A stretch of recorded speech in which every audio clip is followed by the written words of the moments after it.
We attempted to have a panel of local experts at our Farmers and Friends broadcast, and we had some technical difficulties, and so we decided to redo the panel in person on camera so that we could get that awesome information and conversation out, and that's why we're here today. And we're joined with all four panelists. First up is Toni Gatlin, who established the St. Paul Presbyterian Garden and the Benton Community Garden. She coordinates 4 KCCG schoolyard gardens and 2 Giving Grove orchards.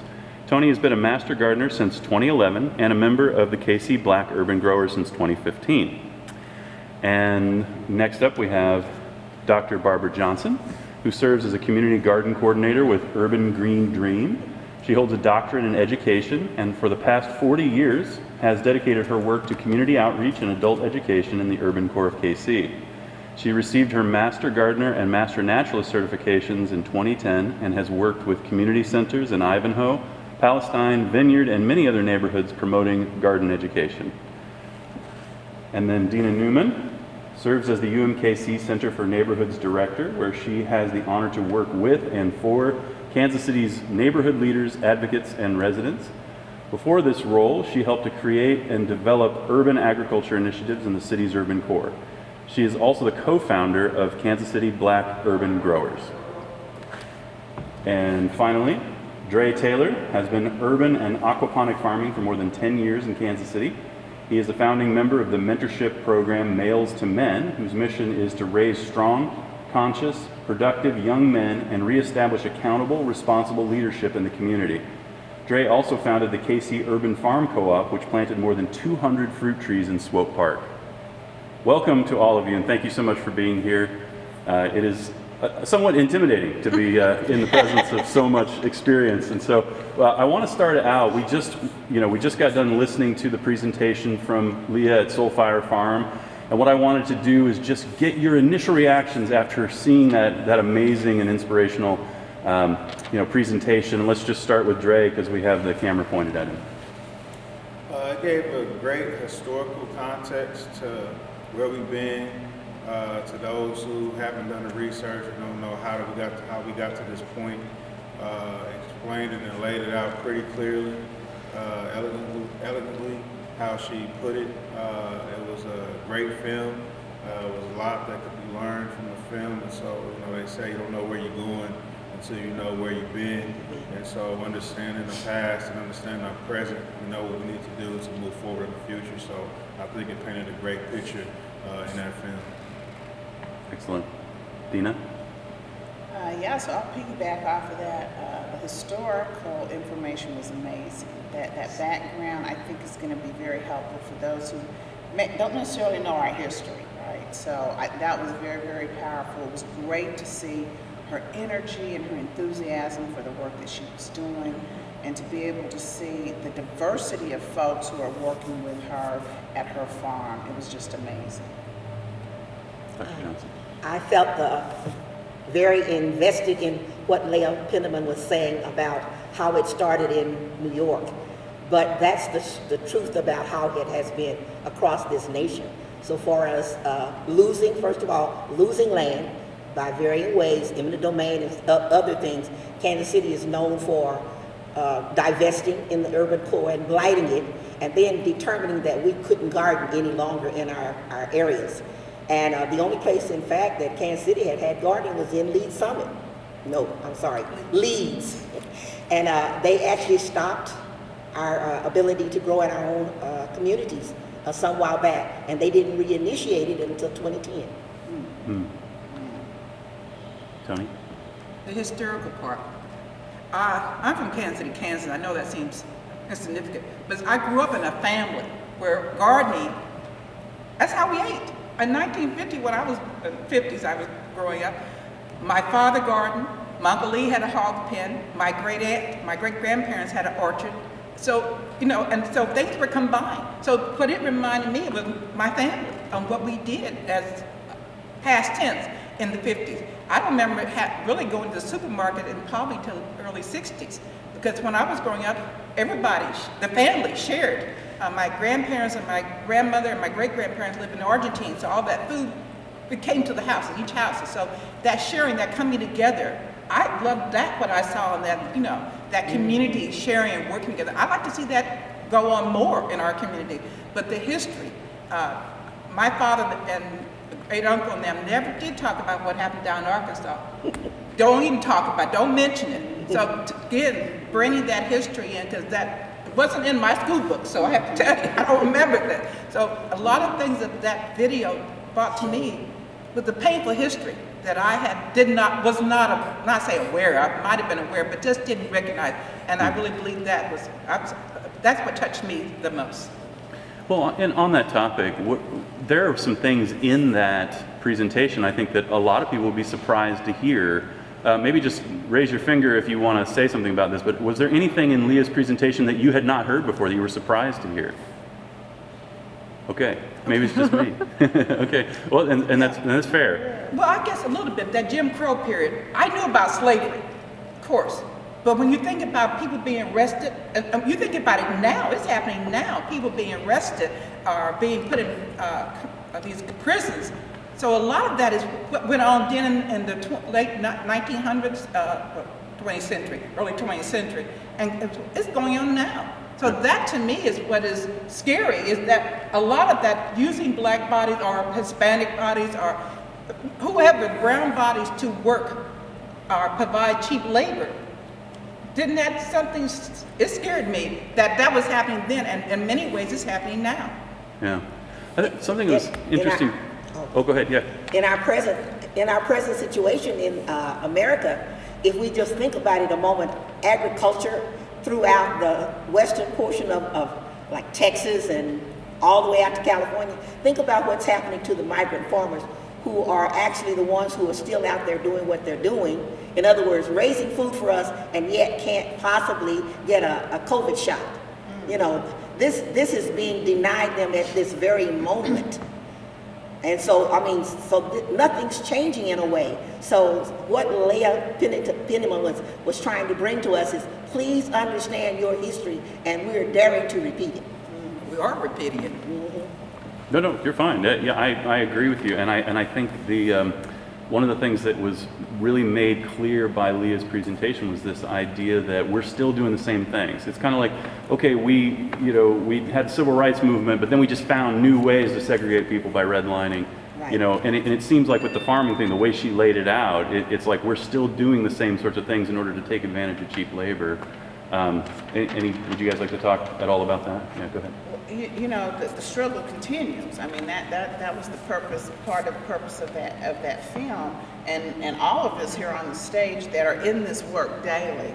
Yeah, we witness it, we see it. It is still continuing on in different ways. In some ways, maybe they're not pulling up and dragging you out of the house to lynch you, but I mean, there's modern day lynching, if you will. Yeah.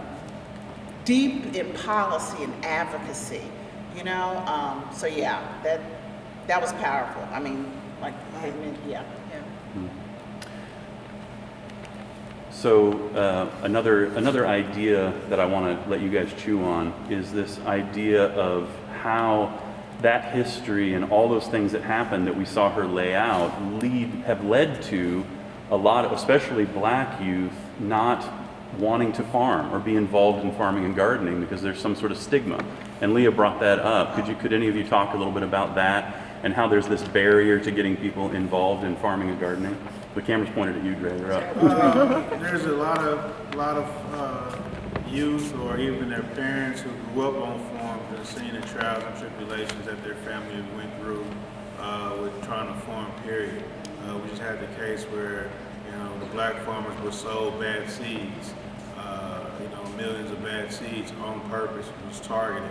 And so, even when trying to get loans and things of that nature, when you look at the USDA numbers, it's disproportionate of the loans that's allowed to black farmers.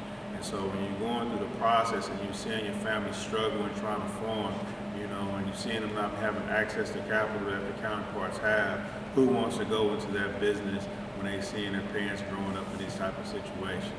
There's plenty of stories where you have your elders who's about to retire and they're told that if they get on Medicaid that they have to give up their farm, which isn't true. And so, you know, you have groups who advocate for like 30,000 acres, they call it forums, a nonprofit, that work in like 5 states and have this issue happen over and over and over again, and try to talk to these farmers because, like I said, 30,000 acres are lost by black farmers a year through these type of processes where, you know, they try to get the land by any means necessary and try to have them sign a dotted line on these documents that, you know, nobody can understand or read. And so when you see all this stuff that happens, you don't want to repeat that process. You don't want to be that poor farmer. You want to go to the city and just get a regular job and not deal with, you know, the trials and tribulations of being a farmer. Yeah. Anybody else want to say something on that topic? Yeah, I am a Southern born. I came from Knoxville, Tennessee. However, by way of Alabama. And I'm number 7 of 14 brothers and sisters, 7 brothers and 7 sisters. Anyway, my father brought us out of Alabama because even though he owned land there, he still was in a sharecropping mode because a black man couldn't be just an owner. He had to still go through a process with white, so-called white agricultural folks. And what they were doing, they were stealing him blind, and he couldn't read and write. They made sure that they couldn't go to school.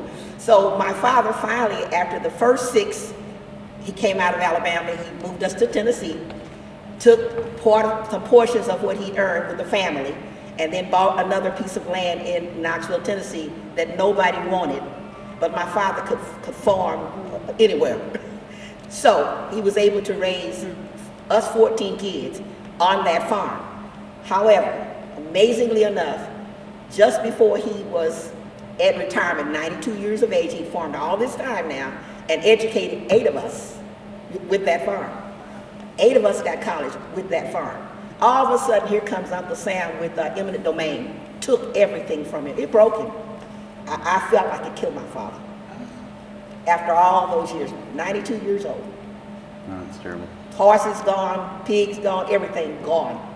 Just like that eminent domain. That was and then they something put too him in a 2-room bungalow.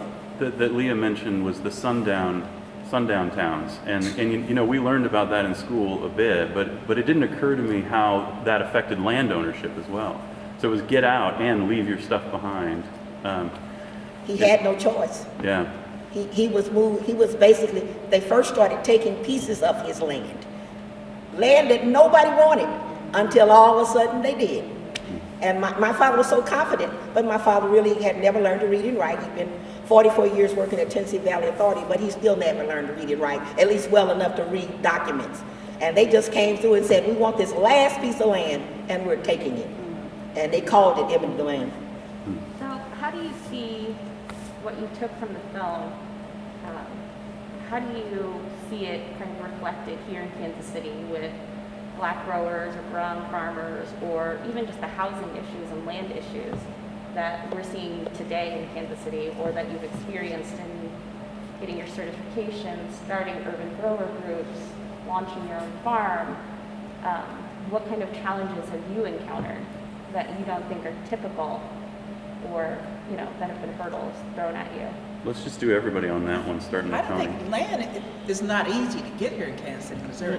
Even you can go through the land bank, and I've been there a couple of times. Had what I remember, they told me money I needed, but then when I got there and the paper completed, like they told me, well, then they find out the land was given to somebody else. I went up there. I thought I had. I went to the man and asked him everything, and then when I got there to give him my little dollars and things, it's gone.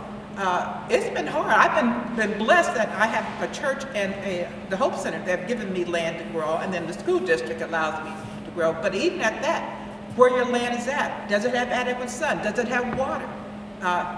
I'll tell anyone, because I've done this too many times, do never take a piece of land that you don't have access to water. It just doesn't make any sense. I don't care how good the sun is. If you don't have access to water, and I don't mean you're going to pack it, you can't, or the faucet's over there. Do not do it. You need to have access, direct access to water. That would be one thing. And right now, it's so expensive. You know how much it costs to get, on just an empty lot to get a piece? It's up to $15,000 just to get water, piped into your area to have water there. I'm just saying, if you had a choice, don't ever take a piece of land because it's good and sun. If there's no water, don't deal with it. To me, it's hard to get land. I grew up hearing from my father and them how they left land behind in Arkansas due to the fact that scared that maybe one of my uncles was going to get lynched or he got in trouble with the police or something. So they all moved up Chicago, St. Louis. I can tell you where the family's at because they all had to move because land. And this was land I understood was owned by a family. Because when I went to the family reunion, they were showing us how that land was Gatlin land or whatever. It's gone. It's gone to whoever's. But land for, even here in the Kansas City area, because my father's property over in Kansas City, Kansas, where he grew up, the taxes were humongous. I couldn't afford it. When Daddy passed away and he was struggling paying his taxes, I had to give the land up for tax purposes because I just couldn't afford to keep my house plus the land was owned by my father, but plus pay taxes out. And these was annual taxes, and they weren't like a couple $100. They were in the thousands. And so, because he had a pretty big property, because he had, at one time in the early 60s, he had a hog pen, and then he had his dogs. But I mean, land to maintain it, to hold on to it. In Kansas City, Kansas, I know for, is very high. The taxes are extremely high over there. And so, unless you have a good income, it's just not going to happen. Dr. Johnson. Kansas City has, years ago, I worked for City Hall in the computer department. And one of the things I found, because I'm very kind of nosy, I found instructions about how they were blighting the urban core because they no longer wanted black folks inside of those properties. And I'm talking about as down to 18th and all the way down to 47th. At the time it was that. And they had a 50-year plan. And I used to always say, black folks plan for their nose, white folks plan for 50 years. Well, they had planned for 50 years. Because as of right now, the neighborhood that I'm living in at 33rd and South Benton, they've actually, in 2016, took down 7 homes on purpose. They were rehabable homes, but they took them down. You know why? Because they wanted the whites back in. So guess what? Every neighbor now is white. And they're on me to take my property because I'm the last black on the block. The last black on that block. And thank God I got that property when I first came here by the ladies that owned the land. They were very highly educated women who knew what to do. And so they salvaged it and then I took it over at their desk. I'll say some of the struggles are funding. You can see here in Kansas City, there are organizations that, I don't know if they have the connect, I don't know. I think they have connections. I think they have the right skin color. I think they are at certain tables that we are not at. And you can see, I mean, I'm thinking of an organization that started around the same time I was starting the Grown in Ivanhoe project. Dre was struggling over there with his aquaponics. And this organization came in, and today, just a few years later, I mean, they own lots of property, and they just built a beautiful new facility. And I'm just kind of going, gosh, we're out here struggling. We're struggling. How did that happen? So I think in Kansas City, you still see these inequities, and it makes you wonder, again, how are things being dealt with when we're not at the table? Mm-hmm. You know what I mean? Who determines at the table? Who gives the access? That's what I'd like to know. Or who makes you aware of it? That's the question. How do you know to get historically, we see who has the access. And it's set beautifully. It's set beautifully. And, sometimes we are able to get a seat. But other times it's just kind of like, wow. We don't have those funding opportunities. We don't have the advocates in some places and high places, if you will. Let me tell you a little secret too. Years back, when I was over at Palestine working in the community, some people came over from the Link organization, which is who I was working with at the time. And they said, well, we would need someone like Dr. Johnson on the land focus group. We need to put some people of color on the land focus group. So they seated me. And then they seated another lady that was from Blue Hills. And when we were sitting in there with all these people, including Sly, who was the mayor at the time, they would talk over our heads. And then all of a sudden, from UMKC, the economics department, came and did a presentation and basically talked over our heads. And we kept raising our hands, she and I. We were never permitted to speak. And so she and I quit. But they put me on the land focus group, but they said they only put me on there because I had Dr. Johnson. In other words, that title was what was the necessary thing for me to be there. And she was on there because she'd run that Blue Hills for quite a while. Dre, you get a shot at that if you want. Yeah, I would piggyback off of Dina as far as, having access to resources. I look at, I don't look at myself as an individual, I look at myself as a collective. And when I go into these rooms, I wonder why I'm the only one at the table that looks like me time and time again. And so I see these interesting conversations, and it's like the same people every time, at these same meetings, the same funders, and you see people doing half the work that you're doing, maybe not even half the work that you're doing, receiving the funding that they receive, and you can see it plain today, and they having access to the capital and the resources that's needed, and what can you do? And so, a lot of people just don't even know where these tables are at. They're not even reached out to. It's like it stops on truths. That information doesn't translate to the people on the other side as far as where the means, where the resources are, how to go after the funds. They're just not in those circles.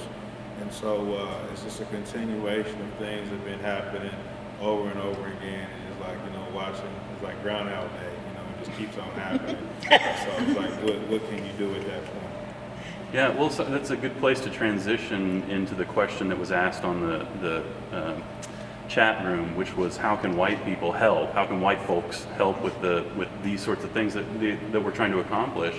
And I think that the repeated theme I hear here is that we all have the same, end goal that we all have to reach, regardless of what our race and our background is. It's just that certain people it looks like they're going through an obstacle course to get there, and other people have a fast track.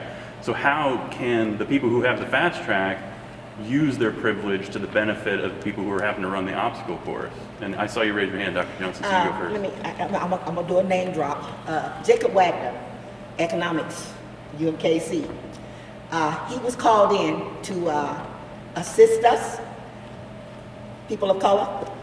And he's a smart young man, did presentations, he even followed me to Land Focus. I mean, all of that. We had a big meeting after at UMKC, of course, with the economics department, with Doug Bowles and all of that. And they ended up, Jacob Wagner said, he just did like this. He says, they're past me.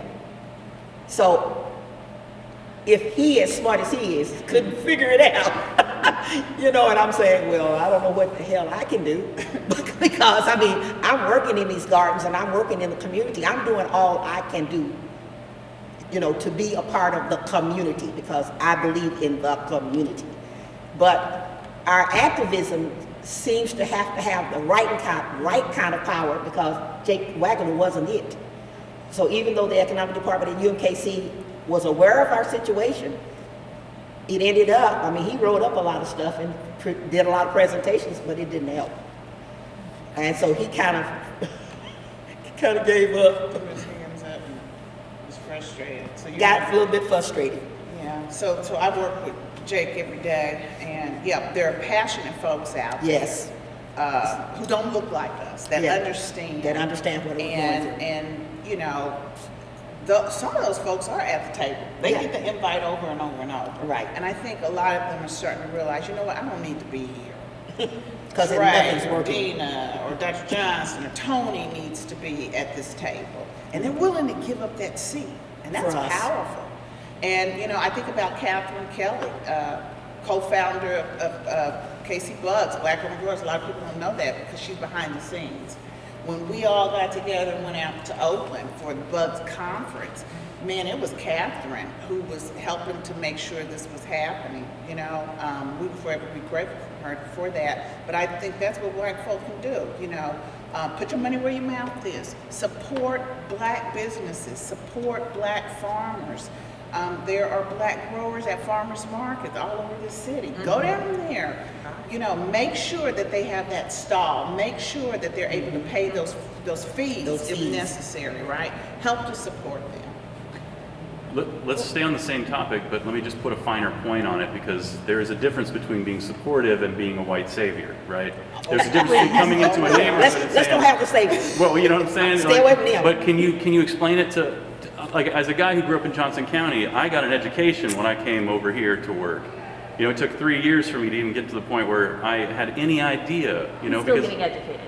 I'm still getting educated, right? Before I even had any idea, right? You know what I'm saying? So it's very easy for people like me to be like, what? I'm doing good. I thought I was helping, you know, but what it comes off as, let me tell you how to do this. Let me do this, you know. So tell me what the difference is between, you know, the kind of support that people really want and need and the kind of support that looks like I'm telling you what to do because I'm the person in power. Anybody? Dina was one of the spearheads for how we got the Benton, the engineers for the Benton Garden, and that was a project that was what, I don't know how much money. We were sitting out there on 47th Street, that little house there, right on the corner. And you were there and I was there, I know. And I really didn't understand exactly what they were offering to do. Well, the engineers. The engineers, I wrote to them, Doc. Okay. I wrote down I called, sometimes you just gotta ask. I ask people for what I need. I wrote to the Southwestern College down in Rolla, Missouri. That's engineering college. They have the Engineers Without Borders. And I asked them, I need help in setting up a water system, a rain system. And I kept calling, talked to the professor, and he first telling me that this is, Miss Gatlin, I'm sorry, but we just do engineers, we don't do, they don't do things in the United States, they do things outside the country. But they were the engineers. I said, well, sir, this is a low-income neighborhood, community. All I want to know is a desire or help in building some kind of rain. And I had a piece of land, no water, and it was going to cost me too much to get water piped into it. So I asked him, how can you devise a rain collection system? That's all I wanted from him. And they said, engineer board, they may help. So I called, and someone had mentioned him. I think Tina had mentioned him at one time, and I had called and kept calling, emailed. So when they decided to come, I heard through Bridging the Gap that someone had called them and asked about me. And I said, well, yeah, because I had worked with Bridging the Gap with the garden I had at St. Paul's. So they came and met with me initially at Hope Center's facility, and then later on we met at that house. But I've invited people. Sometimes you just keep going after something. If I know there's a source out there, sometimes I will go after it. But finding that source, you know, someone mentioned to me, oh, the Engineers Without Borders. Call Rolla, Missouri, to the university there. Someone mentioned to me there's some money up at the city one time. So I called up and asked about it. You know, it didn't go anywhere, but you know, all you can do sometimes is just call and ask or see who can. That this group, Historical Green, invested in that garden up there. I'm still working to keep the garden work going because their design didn't work out. So there's no water on my land. But I got to keep working at that. Sometimes you keep working, you fall down, but you got to get back up and keep going. And it's a beautiful garden, and I did it because I wanted to have. See, one concern that I have, and I thought that video brought up, is teaching the next generation. I have concerns, and Doc, and I know Dina and Dre, our young people, many of them don't like to garden. Why? Because they never experienced it, and when they get the chance to experience it, they love it. But getting them that experience, because I grew up too, I hated gardening, because I had to do it. It wasn't a choice, you know, you just get out there. So I hated it. My father hated the cotton fields. I remember he in Arkansas, he would drive all the way another block, but he wouldn't see no damn cotton field, because he just said he hated cotton fields. So I'm sorry, but anyway, he hated cotton fields. I hated gardening, and then suddenly I got that joy came to me in gardening. And I started doing it. I retired and I was working in Independence for a while, working with them, building garden beds. And I started enjoying it. And I thought, how many kids don't know where their food comes from? Because even when I worked with Head Start, I had a problem getting people, especially young kids, to to recognize their food. You have a child, parents, especially with young preschoolers, they'll just push play. The child points and they push it over. We need to get our kids, all children, to enunciate and know language development. What are you eating? Do you want corn? Do you want green beans? Let them ask for it. I mean, I had a hard time getting the teachers and Head Start to, hey, make these kids ask for something, because that's language development. You know, it doesn't have to be in the classroom to teach them about food. It could be at the table. It could get them just learning general socialization. But also, when I found the garden, it gave kids the idea, well, I didn't know that came from under the ground. Potatoes. I didn't know that that flower turns to okra. And I'm not talking just kids. I got some grown-ups, teachers, asking the same question. Does that come from that plant? Or how does that? They don't even know what bell pepper looks like growing. So those things we're sharing in the gardening experience, which I thought Leah was sharing at that farm. Giving that experience to a variety of people, knowing how the garden and the beauty of the garden, and just tasting fresh fruits and vegetables. That's something is vital, because the tomato you get in the grocery store tastes nothing like the tomato you pick off the vine. It really doesn't. And so those experiences, giving a chance for kids to be active. This young boy that worked with Dre, he was also in my what school? Melcher. He was at Melcher with me. And he always talked about what he was doing at Dre's facility, because he volunteered. And he loved that. And he shared it with the other kids too. And those experiences that they get that they don't get anywhere else in the garden, the joy and of everything, just being involved, I never thought about touching the earth, getting involved with the ground, the soil. Preschool, even a toddler, loves messing with the dirt. So the joy is there. It just needs to be brought back into our community everywhere, getting children and adults the chance to be involved in planting and growing. I think that's so important for all of us. Go ahead. So you talked about not having a seat at the table and not knowing which tables to be at. Give us an idea of what tables you're talking about, and which tables are people missing out on? And on top of that, another question from the chat room that day was also, what policies do you think are most important and need to be pushed to help farmers, black farmers and black growers? We've talked a little bit about land and a little bit about water, but also funding. So which tables do you think that people aren't at that should be, that they need to be at, or it would benefit, if that makes sense? I'm phrasing this poorly. We're not going to quote me. I'll just say, and I'm sure Drake can add a lot more to it too, but certainly funding tables, right? There are grants out there. It's sometimes hard to find where those are. Certain people are in that pipeline, and some folks aren't, right? I think about just on a Kansas City level right now, rumor has it there's a moratorium on buying land bank properties for green infrastructure. And I'm trying to find out if that's true or not, but that's amazing to me, if that's the case. And I'm curious how that came about. Who was at the table when that conversation was had? Did they talk to folks that this would impact? I don't know. I wasn't at the table. So from government down, right? Those are those tables. Those are those conversations sometimes held in back rooms that we don't know anything about. But I will say, I saw today, there's a grant out there. I think maybe it's government, specifically for BIPOC farmers, right? So I think the word is getting out. People are starting to understand that there's still this inequity, and it needs to be addressed and on a national, local, state, city level.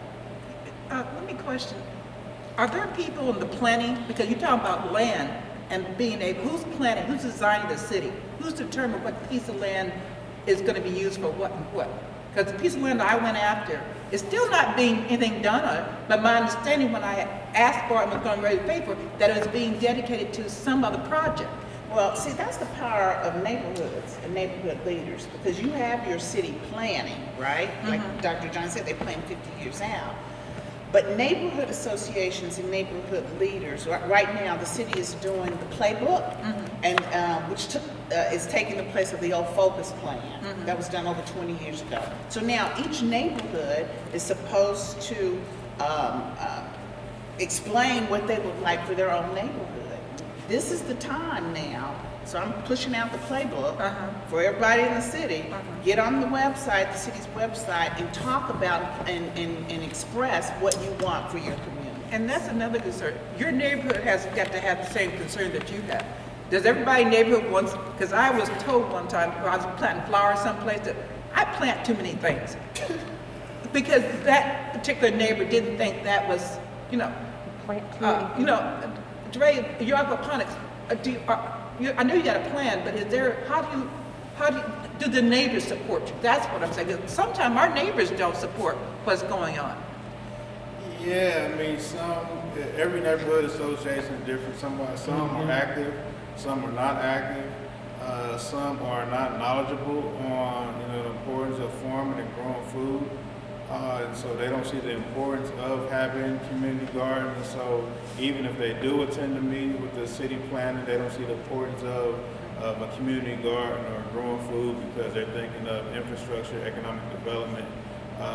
But just like when the pandemic hit, I was told at one point in time that we had too many gardens in the area, and I was like, how is that possible? But when the pandemic hit, I had stores all the way as far as St. Louis contacted me for food.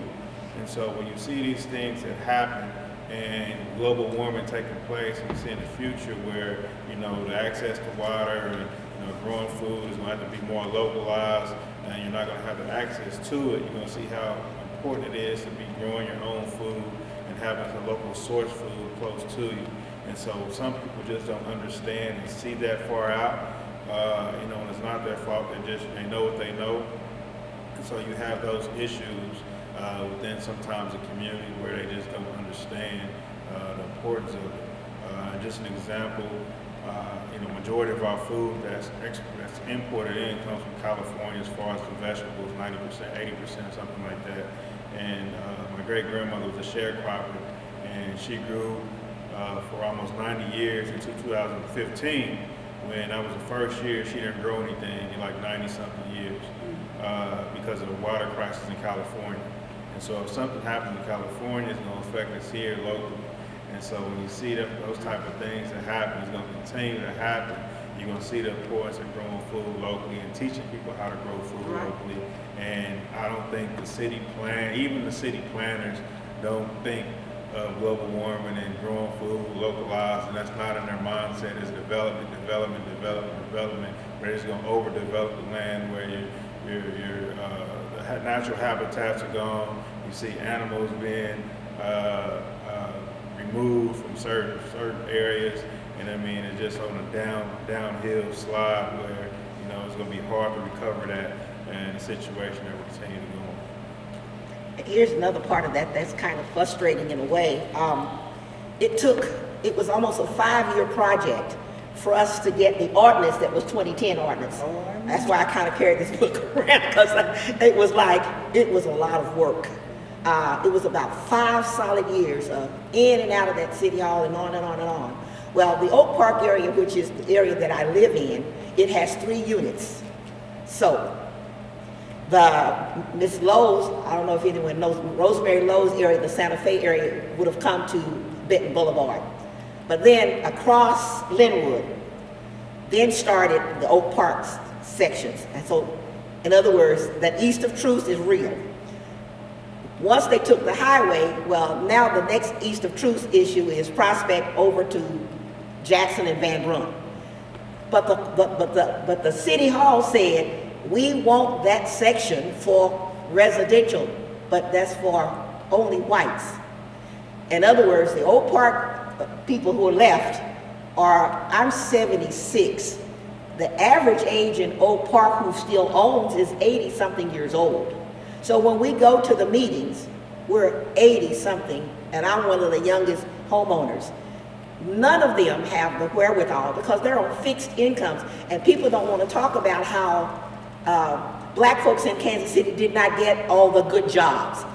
migrating up, they made it, but they didn't get the good jobs where they had anything left set aside. In other words, Social Security is it. So if you look at our wages inside of the urban core, we can't afford anything else. So now they're taxing us out of our homes. So now that's to take all of the Oak Park area, which means they're going all the way down to Blue Hills. So those are the kinds of plans the city makes. And if we're sitting there talking to them at our meetings, our neighborhood meetings, you're talking to older women like myself, and it's all of us are almost old women, old women, and I'm holding on. And this is all we can say to each other. I'm holding on. I can barely pay my taxes. I cannot pay my utilities. So yes, I'm losing. So these gardens that we're talking to them about for their children, that's not the primary thing on their agenda. Because guess what? That's also mean that our community has been robbed of our young males because they've had mass incarceration. Every young male that gets caught goes to prison. That's also true. So we're being kind of bombarded. We're losing our young males, mass incarceration in Kansas City. We're losing our community because of the idea of the blighting for the so-called inflow of young whites. They're coming in all right, but they also need 2 lots for every home they're trying to put inside of it. And the city has planned for that. So when we're sitting in our Oak Park meeting, we're discussing all of that, but all of us are looking at each other saying, and I'm talking about gardens.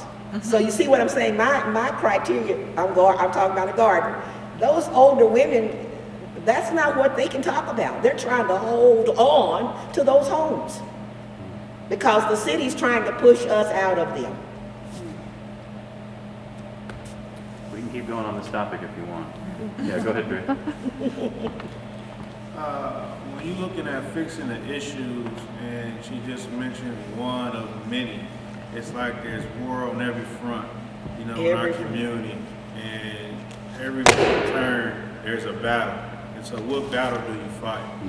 With so many inequities and disparities, and it's like from the health, wealth, education, judicial system, environmental. You can even pull up the EPA environmental plans and look up and see the land that we're sitting on might be toxic, but that's where usually they put the black community at. Yeah, in the first place. And so when you're looking at these things, like how can we fix it? It's like a lot of people, she says she's 80, she's tired of fighting. Every time you turn around, you're sitting there fighting. Every step of the way. I mean, it's usually the same people fighting these same battles because people just gave up. It's like, what is going to be the straw that breaks the camel's back and say, what, we got to break through. You stop feeling the pain, you stop feeling the weight, because they just keep putting more and more on your shoulders as time goes on. You think things are going to change. We're in 2021 and they just making laws where, you can wear your natural hair that grows naturally out of your head. So this is the systematic stuff where, you got a lot of white people who say, you got this, you got that, and they don't understand the flight that we've been through. They just think that, it's just talk over and over again, get over that, to pull myself up. You can do the same thing, but it's different strokes for different folks. And so when we're trying to do this stuff, we get tired of fighting every step of the way that our kids are going to have to fight, that our grandparents fought, that their grandparents fought. And so it's a continuation. So when we're trying to get this stuff done, we tired. It needs to be done, but it's just a continuation of everything that's on our back. When we're trying to get loans, when we're trying to get resources, we're trying to get invited to the table. It's all these systematic things in place that we have to go through that nobody else sees, and they just think that you can just walk up, and get things done. That's not how it works. That's not ever worked. And so we're in 2021 and we're still dealing with the same issues that my great grandmother went through when she had to leave her land. When she was a sharecropper, that she didn't want to talk about. So I would ask her about how it was farming in Jackson, Mississippi, and she never wanted to bring it up. And she had a disdain for white people for the stuff that she went to in Jackson, Mississippi, which was known for the worst kind of racism in the United States. And so when you have that kind of, attitude, and you see and you hear these stories, how she had to move, and those type of things, it's like it's a continuation of the same stuff going over and over again. So when you ask, what can white people do? It's like, everything. Talk to the people who's making these changes. Don't come to my farm and say, hey, how can I help do this? Talk to the people in charge. Spend your time, energy, and effort to those people in charge who's making those efforts. That's keeping us down and having those regulations and enforcing those laws and policies. That is what needs to be done, as opposed to trying to be a savior. Talk to your brother, your sister, a family member who's in position of power to make those changes that needs to be made. And respect the wisdom in the room. Acknowledge that the history and the experience. No, I don't need you to come in and teach me how to do it. I'm going to teach you something. You sit back and listen and watch, right? That's what we need. That's what we need. We've always said, folks, that saying, what those closest to the problem have the solutions. They have the solutions. Acknowledge that. I mean, when we went out to Oakland, just age-wise, there was I think it was like over 100 years of experience between us. And we had, may rest in peace, Mr. Smocks, who was the elder, all the way down to us, and it was years and years and years of experience. So that needs to be acknowledged. I'll just say that. It's a blessing when you have that age. Mr. Smite helped me so often. And he came into the schools and worked with me at Belcher and Place and worked with the Urban Rangers, sharing those experiences, but he's a carpenter. He came in and showed those boys how to build something. I know Dre's doing a lot with that, with his young men. But just to have him to come over, or Mr. Sam to come over to my school, and I say my schools are not, my concern is the youth. Teaching them. They keep want to call our area food desert. I don't think it's a desert at all. I think we got a lot, we just don't know how to utilize it as well. But getting food available to young people at a cost that their parents can afford to feed them. Getting parents to know how to cook food. That's a question I have. Because I have given out cabbage to a lady and tell me she don't want it because she don't know what to do with it. That scares me. Because she could go to McDonald's cheaper than she could, time-wise and effort-wise, she's better off going to McDonald's than taking the cabbage I can give to her and spending to cut it up and do whatever she's going to do with it, okay? We need to go, it's like we need to go back and bring our elders and help teach the youth how to prepare food, how to garden. I mean, a lot of the experience that we're doing has been lost for generations. And we have a lot of young people, adults, who do not know how to prepare food. And they don't realize the health issues, a lot of the diabetes, the high blood pressure, all of this is impacting us. And we're living in an environment where we have more candy convenience stores that's offering Coke and soda pop and potato chips and hot whatever to the kids for lunch rather than have a hot meal that they can have and enjoy. And I'm not crazy about the school lunch program either, but so I'll stay out of that. But a lot of things, kids are not being offered good, nourishing food. And many times because parents are working up, it's advertising on TV about how these two kids, they can't, only way they can eat is at school lunch program because their mother's working just to be able to pay bills. So she can't feed them. Again, how do we get this turned around again? And that's a lot of things, she was talking about on that video about feeding ourselves is what's going to make us survive. And we got to get people to understand, yes, I know you need a job, but you need to be aware that what you put in your body is going to affect your health and your well-being, how your children can learn if they're not being fed well. And a lot of that is not, everybody's seeing McDonald's, Hardee's and everything. They're not seeing how important it is to feed those kids vegetables and fruits, fresh, locally grown. I don't know how to, and I think that video just, kept telling that what you put in your body is going to make a difference. And I grew up with a farmer, but a lot of the eating habits that I developed were from society. I need change, but I also I don't want to give those same bad habits to the next generation. So we sort of accidentally, through your wisdom, have found our way to a final idea, which is, with all of these piled on things, what is the number one thing that could be useful for fighting that broad of a pile of topics? And I hear advocacy, I hear education, and I hear let the people close to the problem be the problem solvers. We can talk more after this, but let's just, what's your answer to that question? After hearing all of those different issues that are piled on, what do you think the number one thing that any of us could do to fight all of that would be? One of the things that I generally like to present to people who ask me questions, because I've worked in the centers like Palestine and Vineyard and whatever, and one of the things they'd ask me, Doc, well, what do you think we can do differently? Because we've got like it's a span of time between the elders that would come up to the centers. They would be the elders who knew how to cook and all of that stuff, because we fed at Palestine. We also fed at Vineyard. The other side of it is the babies that were coming in to be fed after school, because there would be no other meals. And one of the things I would always say to them, that I would tell the elders that were there, because we were cooking for them and all that, food equals life. It's just that simple. Food equals life.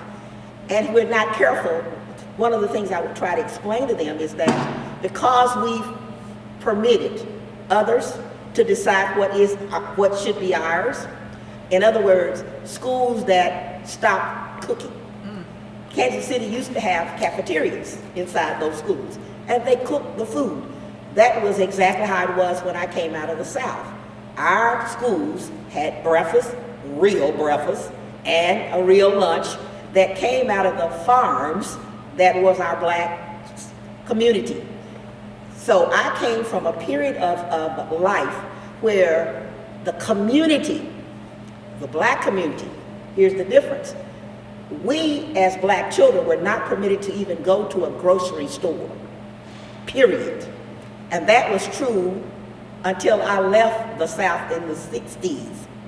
A black person could not actually go shopping at a grocery store, period. So we had farms to live. So I said, food equals life.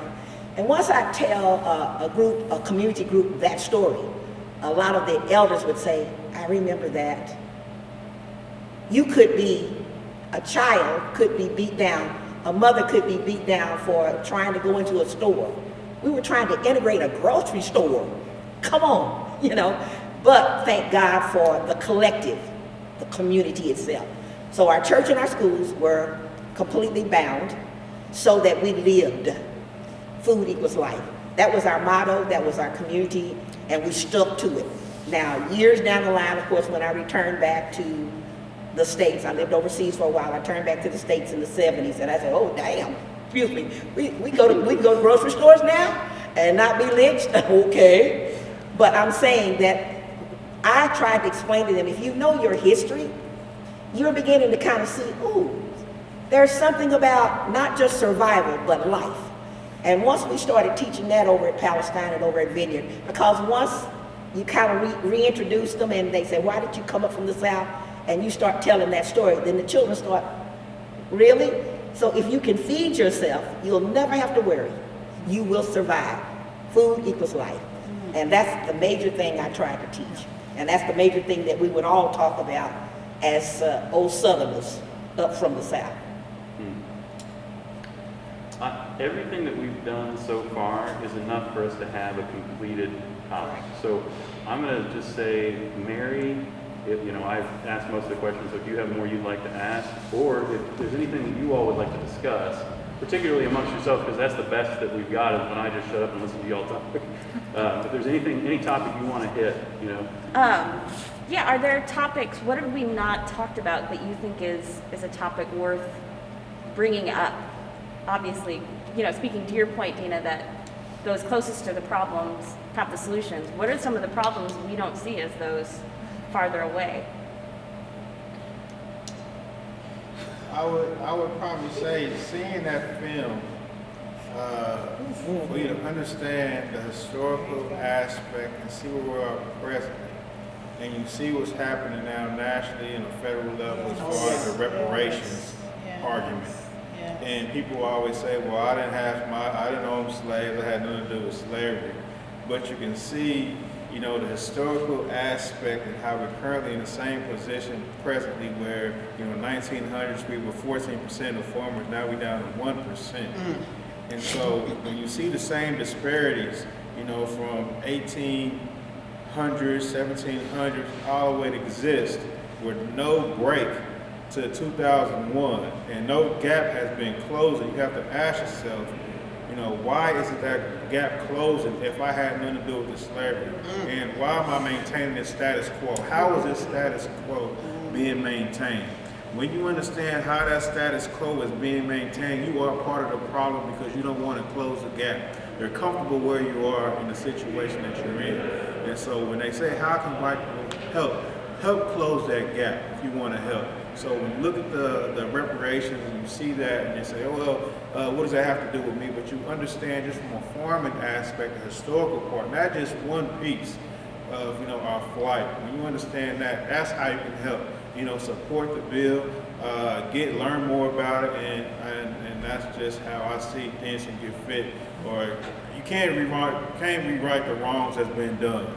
But that's a start. You can't bring back those lives that was lost. You can't bring back the land that was taken.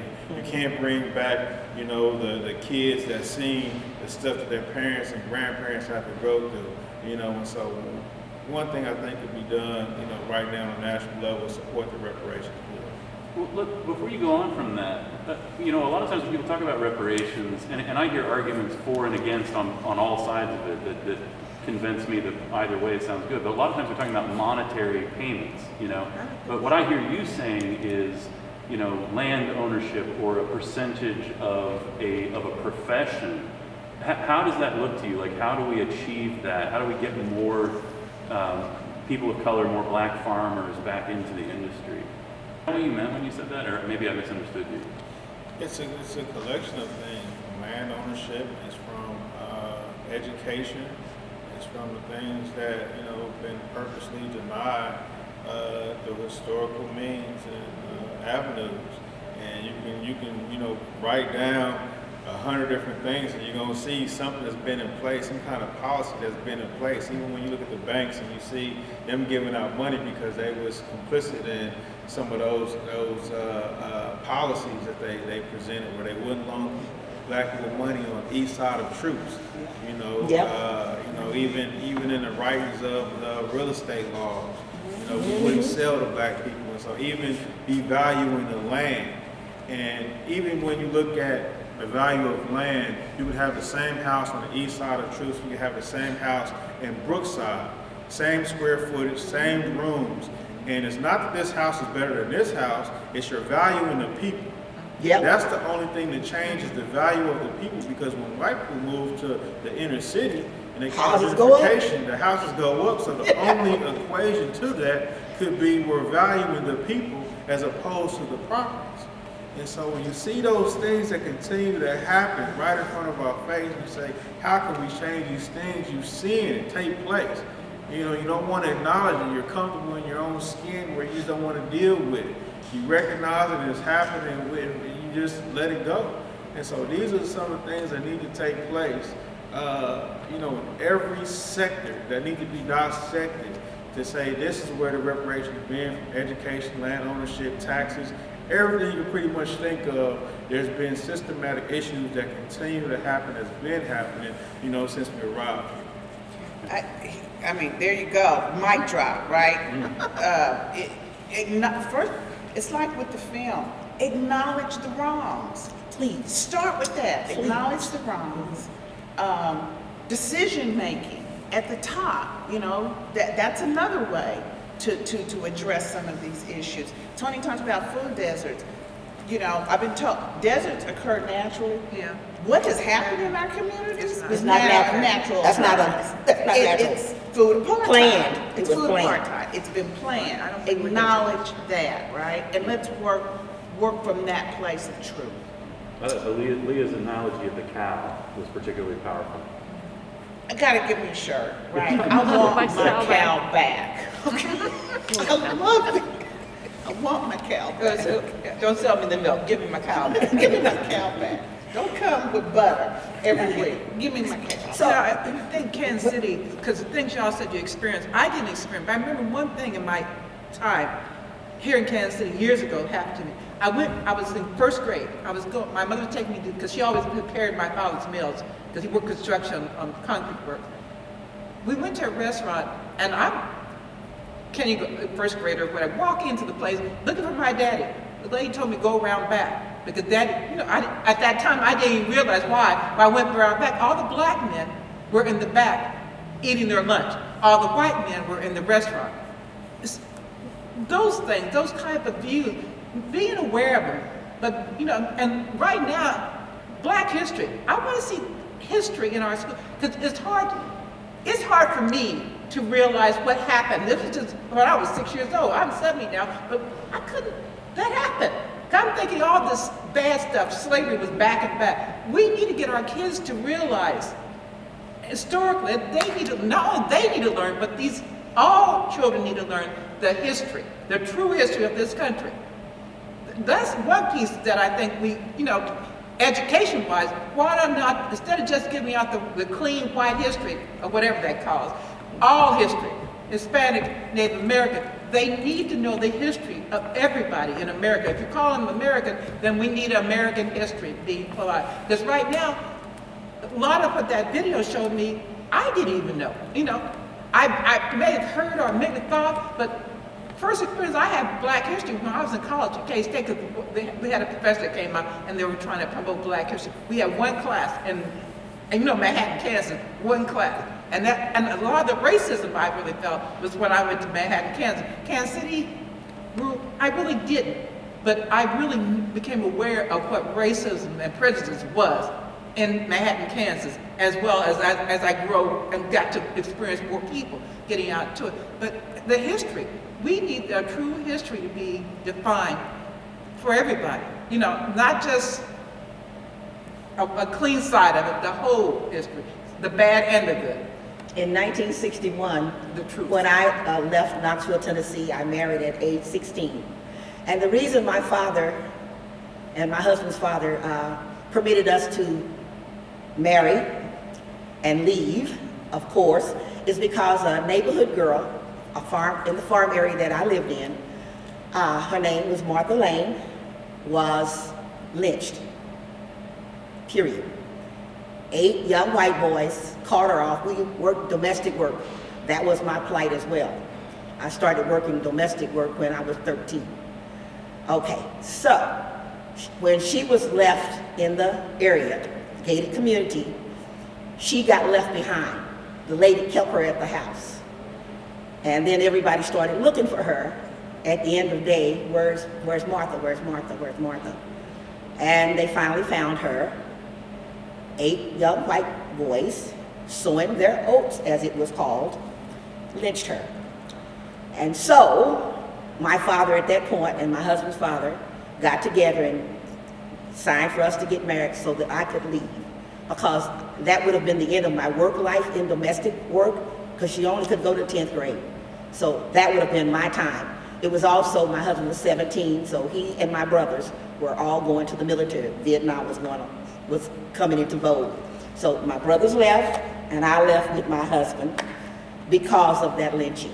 She was a 15-year-old young lady who was being trained for a domestic, as I was, and that would have been our life, because we could only go to the 10th grade. So I'm a Southern-bred young lady, and I don't know anything but that harshness. So when I came here, maybe that's why my drive to become the educator that I am. I would tell my students those stories because they needed to know. They would need to know that a lady would go into the store. We weren't permitted in drugstores or grocery stores. But when she finally got into the store, we was supposed to be integrated, they beat her, the police beat her down like a dog, Miss Gladys. And I'll never forget that, beat her, because the baby she had in her arms reached out to touch some meat. So we backed away from going to grocery stores because that shouldn't warrant a near-death experience, but it did. So I come from that. So I have a whole nother side of learning that I did growing up in the South. And I come here and find out, well, where are all the white people? Because I couldn't believe that Kansas City was segregated. In the South, PO stands with PO. And I say PO, P-O with apostrophe. Whites and blacks live together. We just didn't live the same life. That's all there's to it. So if you were white, you were right. And if you black, stay back. That was just understanding. So we left and went military, married early. I had older sisters married at age 13, getting them out of Alabama because they were lynching. I mean, my older sisters married at 13 and 15 years of age. I married at 16 because they had to do something to protect us from lynching.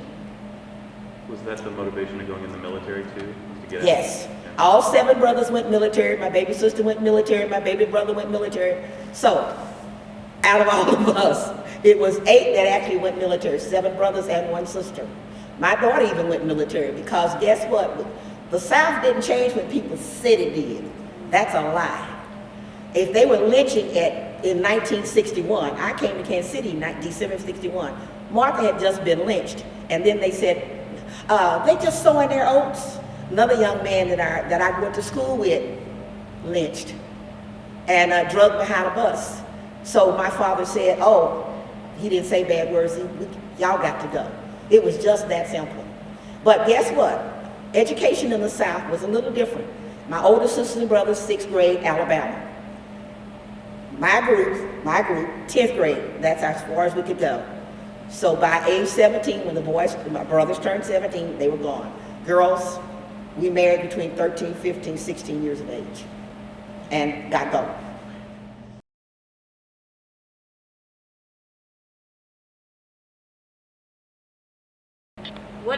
What could we have done better in this presentation, and what did we not do well?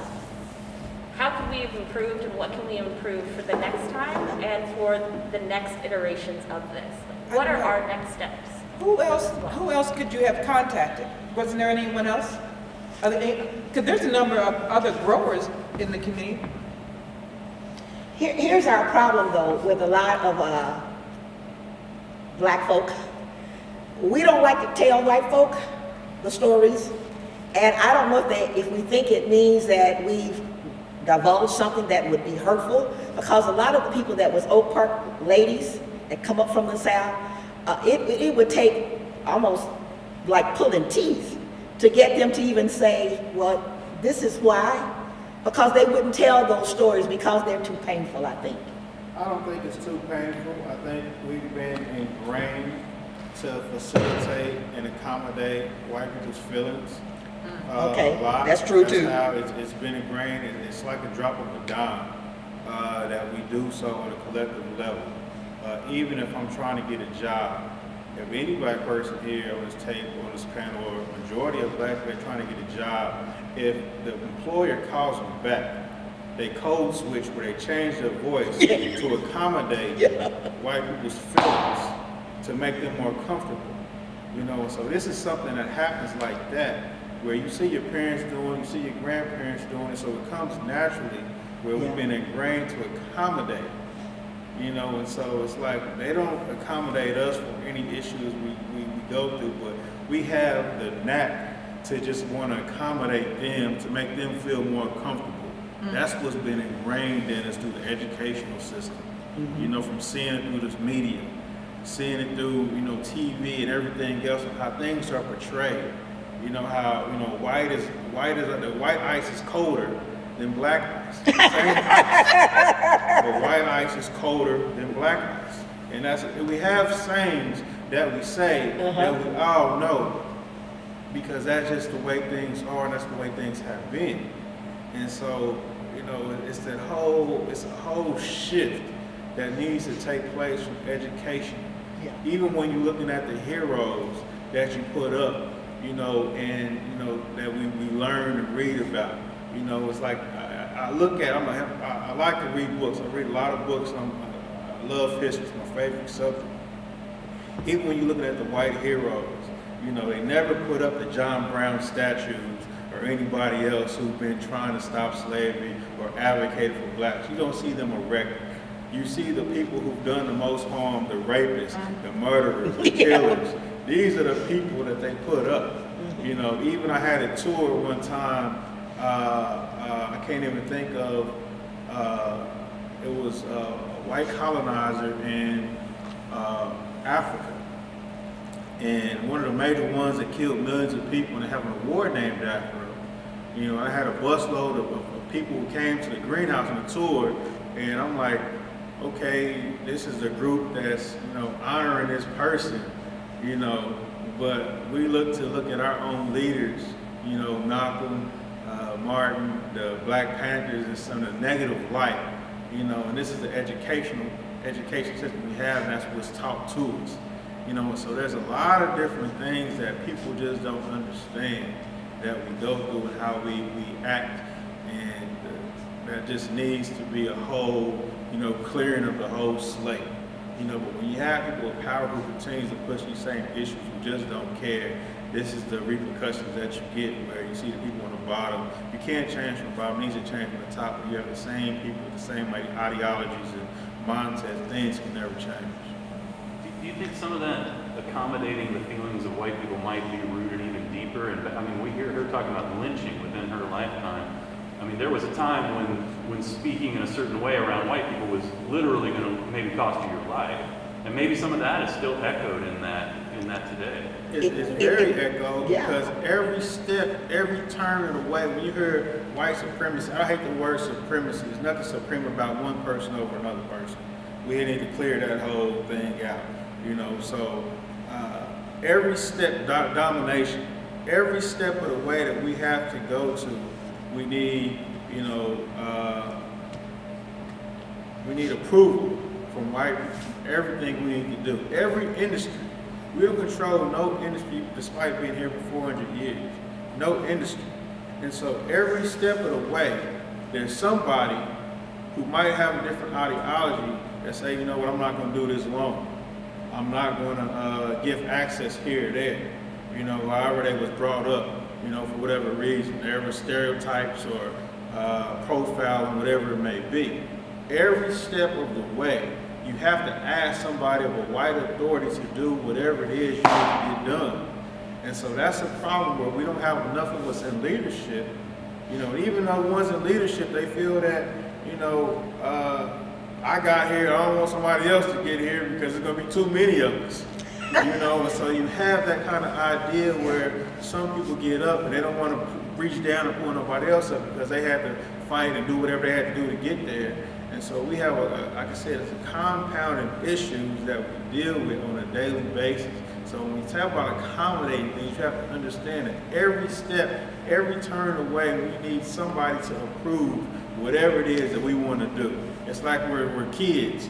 You know, we need this approval from you know, overseers, basically what it is, overseers. But hadn't that been ingrained in us? It's I mean, been not in ingrained. us, but in our ancestors and throughout time. It's been ingrained from Jack Crow, from slavery to Jack Crow. All that's been ingrained into you almost. And I hate to say I hope it's not a part of our genetics, but psychologically, you know, somewhere along the way. And we need to break that, but. Part of it is our humanity and who we are as people. When Right. you look at and read through history, we've been accommodating to everybody coming to our community. When you look at our community, you have people of Arabic descent, you have people of white descent, you have the Asian community who comes in, and we allow them to come in, you know, with no problems whatsoever. But we can't do the same thing in the Asian community in Chinatown and Little Italy and these type of places and things, because that's who we are as a people. We're welcoming people. Even when they came to Africa, Yeah, we you were know, we welcoming accepted them in. And even when they was getting wiped out in the United States with, you know, the blankets and all the, what was that disease? Smallpox. You know, it was the African healers who healed and kept them from dying off. Right. You know, and so even though they was doing the stuff they were doing, we were still trying to help them. Accommodate, Even when caring we were for fighting in the wars, we were still accommodating We're in caring the Civil people. War We're caring and caring people naturally. And that's what people don't understand, But see- who we are as a people. That's And part I of see that in the history. Native Americans, when they came over here too. Native Americans would help them. You know, they couldn't survive a winter without the Native Americans actually helping them. My father told us, surprisingly or not, actually black people didn't know a lot about their history. My father's father would have been landed in Virginia, slave ship, Georgia plantation, King Anderson Plantation, which is my former name, King, sold to Pearsall Plantation, Alabama. My grandmother's name, Pearsall. Anyway, knowing that history for me is that close, slavery, that close. Native American for my mom, her father, 1906 Indian removal. She knew that history as well. But let's just be honest, slave plantation versus the native facilities, most of them died off in that community. My mother survived because they got them off of that so-called reservation. They were dying of smallpox. She even had smallpox. Okay, so I know that kind of history because my father and mother would tell us that story. You know, that's how close your slavery is for you, little girl. When I would say, God, black power, my mother and father would say, hold up. You know, your grandfather come off a slave ship, Virginia, sold to, King Anderson Plantation, sold to Pearsall. Your grandmother was the white man's child. So don't be so quick with this Ungawa black power stuff. Be careful, because you're mixed. And I'd say, okay. But knowing that, how many blacks did know how, in other words, over 70% of black folk out of the South are mixed with white folk. We know that. We also know our native lineage is there as well, but it didn't count. So what you had to do was, my father said, we're first people, but we got to be careful. So my father always did that submissive. He worked for 44 years as a manual labor TVA. His boss was free to walk inside. He would come to our house in that farmhouse. We had a straight back home. He'd open the door, walk in, and straight through. The sheriff would walk in straight through. We would be in our night clothes. It didn't matter. Come straight through the house and say something to my mom. And my father kept his head down. So that's the world I know. However, my father was smart as he could be, because his mind was made up. My boys will go military. My girls will be educated. So every girl had college degrees. That's why so much about my degree is important, because my father said, I don't care how old you get, put that doctor on your name. I was 62. But my father was stating at the last of his breath, you will become Dr. Johnson. My other sister, Dr. whatever. I'm just saying that 7 girls, college degrees, that's what that land did. My father and mother was determined, even though my mother was untreated with cancer. Over 7 years, they let her just fester and burst because they would not take her into the hospital. When we take her to the doctor, we would hold her like this. She could not sit down. So I come from a whole nother world, which makes me determined, mean as hell. That's how I got these degrees, because I can remember too well the stories. So I can't forget them. Now my children say, Mom, you gotta be, I forgive, I just can't forget. So when I write from that background, knowing that I'm that close to slavery. But you know what? Very many folks in Kansas City who are our neighbors are that close to slavery. They know grandparents who were slaves.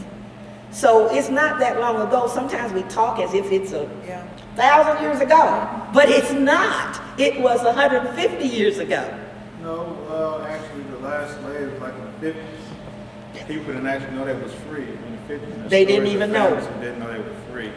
And so part of a lot of stuff is changing the narrative. Yeah. A lot of times, when we get back to saying to accommodate white people's feelings, the hard truth needs to be told. Yes, and we have to change the whole narrative.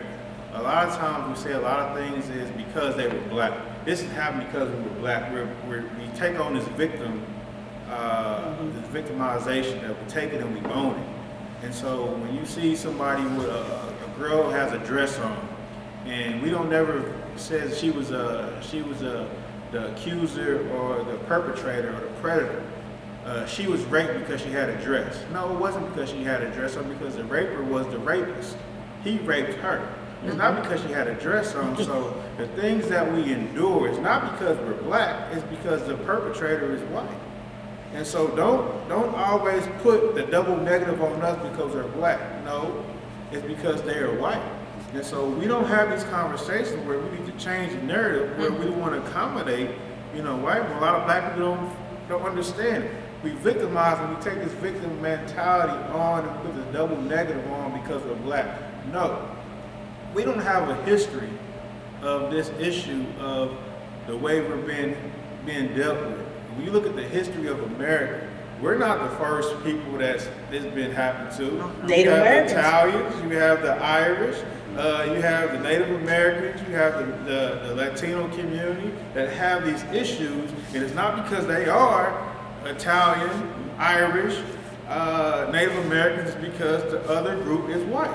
That's the history of white people in America towards everybody else. We just happen to be, the long lasting and the trendiest right now. Visibility. It's called visibility. This is the My dad said, you black and they see you.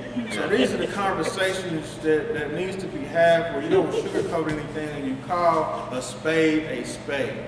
And when people can understand and own up to that spade, then that's when you can have actual change. Well, I think that's something that was so powerful about Leah's presentation is the way that she turns the narrative to one of pride.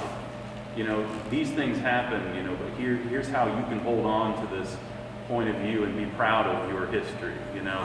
For example, it wasn't, we didn't bring African people here to be slaves because they were strong. It was because they were experts in horticulture. Agriculture. Right? That we wanted to grow rice and we didn't know how to do it. We needed experts. And they were. The fact that we didn't have to charge, or pay them for their labor. But there's something about the way she turns that narrative into the reality of it. Just what it really was. It's not that they didn't have to, it's that they didn't want to pay. Well, yeah. So nobody was, but also They wanting didn't, and they didn't ask. They could have asked. But it's the same thing with my mother talking about as a Native American. And in my home, even though there were so many of us, I have another story, and I really say beyond a doubt that my determination for the education that I've earned has been about my parents never being unrelenting when they would talk about, do you know why that Pearsall plantation was productive? Because of those Africans who made it productive. It was one of the most productive plantations in Alabama. But the King Anderson plantation, where Martin Luther King's family came from, where my grandfather originally landed, same thing. That was a productive because of black folk, but it was huge. So so my father would talk about, he said, we weren't just happenstance to be on those. He didn't know those fancy words, but there's a reason for what we did. My family still owns part of that Pearsall plantation, but guess what was always true? Whites were always in charge of what they could do with that farm. So even though they owned all that land because of the lineage of the white father, they still were never free to actually do what they wanted. So they would retire, whites would make a decision, retire this much of the land, retire this much of the land. But my folks were smart enough to figure out how to somehow or the other get us educated. My father, because we were so dark, now let me say it this way, I've got another side of my family that's a lot lighter. So that affinity for whiteness stayed in Alabama. Those of us who were darker had to go. So, but my family adjusted. My father said, all of y'all will be educated because you're too brown not to be. It was just that simple. That would be a conversation at our table. Why must I go to college, Father? Because you're brown. And you're black, stay back. So we ain't gonna have it. You're going to college. And I was scared of him, so I went, But that's what all of us girls did. My brother's military, just that simple. And my father said, well, at least you'll have a gun. Otherwise, the tree will have you. The tree will have you. 7 brothers. And all of them military, every one. And 3 of them didn't come back home from overseas. They stayed there. They said, hell no, I ain't coming back. That happened too. So my brother just died last February, Germany. My uncle died Germany. So I'm just saying that, that's how traumatized that black skin was about. So, thank God for my father who was, he was wise. And he knew how to, the submission. I would get so angry with my father with the Uncle Tom mentality. The minute his boss would come through, he would do this. And I would say, Papa, can't you speak back to him? He said, no, and let him talk to your mom. And it was like a joke. Talk to our mom. Yeah, talk to your mom. Because if he talks to me, I'll say something that he won't like, and then I'm threatened. I need to live.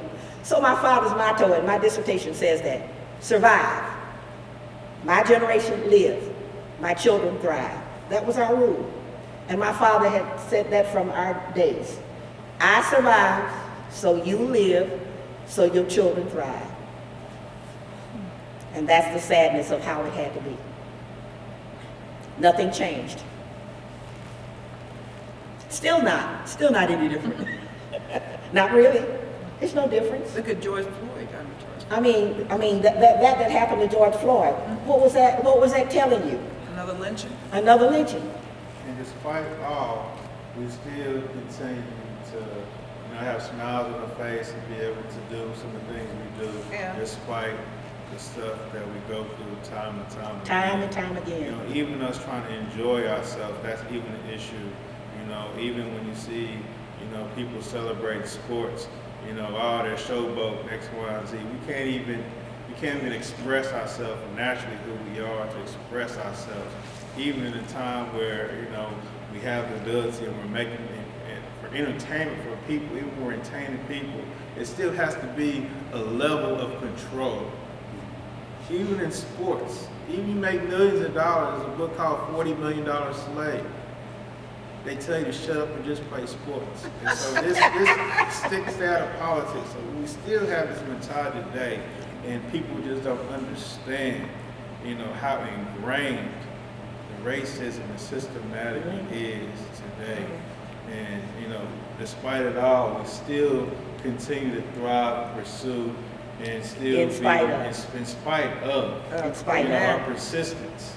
That we continue to keep trying to push and push and push. In spite of. And still be able to smile to the people that continue to do these things where we don't have the mentality to say, if they do this, we're going to retaliate back.